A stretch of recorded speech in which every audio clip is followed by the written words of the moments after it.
মরার আগে মইরা দেখেন কে আপনার আপন, এরকম একটি ঘটনা আছে বাস্তব। তো এই ঘটনাটি আজকে আমি ভিডিওর মাধ্যমে তুলে ধরবো আপনাদের মাঝে। একটি লোক ভাবতো এই দুনিয়াতে সবাই আমার আপন, আমার একটি ছেলে বাইরে থাকে, একটি ছেলে ঢাকায় থাকে, আমার অনেক টাকা পয়সা, সবাই আমার সব, আমার বউ অনেক বড় লোক, আমার শ্বশুর বাড়ি অনেক বড় লোক। তো ওই লোকটা এই সমস্ত গল্প আরেকটা লোককে শোনাচ্ছে। তখন ওই লোকটা বললো, ভাই তুমি মরার আগে একটু মইরা দেখো তোমার পাশে কে আছে। তখন বললো, কিভাবে?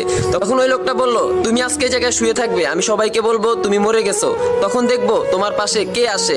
তখন ওই লোকটা বললো, আচ্ছা ঠিক আছে। সর্বফার্স্ট ওই লোকটা তার বউকে ফোন দিল, দিয়ে বলল, আপনার জামাই তো মরে গেছে, আপনার জামাইকে যদি বাঁচাতে হয় তার জন্য একটি রুহ দিতে হবে, তো আপনি কি আপনার জামাই রুহটা দিয়ে আপনি মরবেন, আপনার জামাইকে বাঁচাইতে চান? তখন বউ বলল, আমি আমার জামাইকে কেন বাঁচাইতে যাইবো, আমি তো আরো কয়েক বছর বাঁচবো, আমি এখনো কত জোয়ান, আমি আরেকটা বিয়ে বয়ে যাব, আমার সন্তানদেরকে কে দেখবে? তখন ওনার বড় ছেলেকে ফোন করলো, ওনার বড় ছেলে আসলো, আইসা বললো, আমার বাবাকে এখনো মাটি দাও নেই কেন? বলতেছে, আপনার বাবাকে মাটি পরে দিব, আপনার বাবা এখনো বাঁচার সুযোগ আছে। বলে, কিভাবে? বলতেছে, আপনার বাবার একটি জীবন লাগবে, যদি ওই জীবনটা আপনি দেন তাহলে আপনি মরে যাবেন, আপনার বাবা বেঁচে যাবে, আপনি কি আপনার জীবনটা দিবেন? তখন ওই ছেলেটি বললো, না, আমি ঢাকা থেকে আসছি, আমার অনেক কাজ আছে, আমি জানাজাটা পরে তাড়াতাড়ি চলে যাব, তাড়াতাড়ি আমার বাবার জানাজার ব্যবস্থা করো।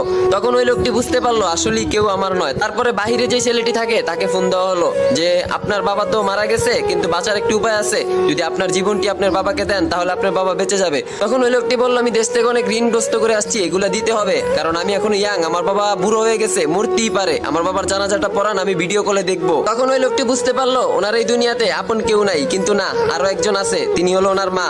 তো ওনার মাকে ডাক দেওয়া হলো, যা দেখতেছে ওনার মা কাঁদতেছে। তখন ওনার মাকে বললো, আপনি কাঁদতেছেন কেন, কি হয়েছে? তখন বলতেছে, না, আমার জানি কেমন লাগতেছে, মনে হইতেছে আমার ছেলের কিছু হয়েছে।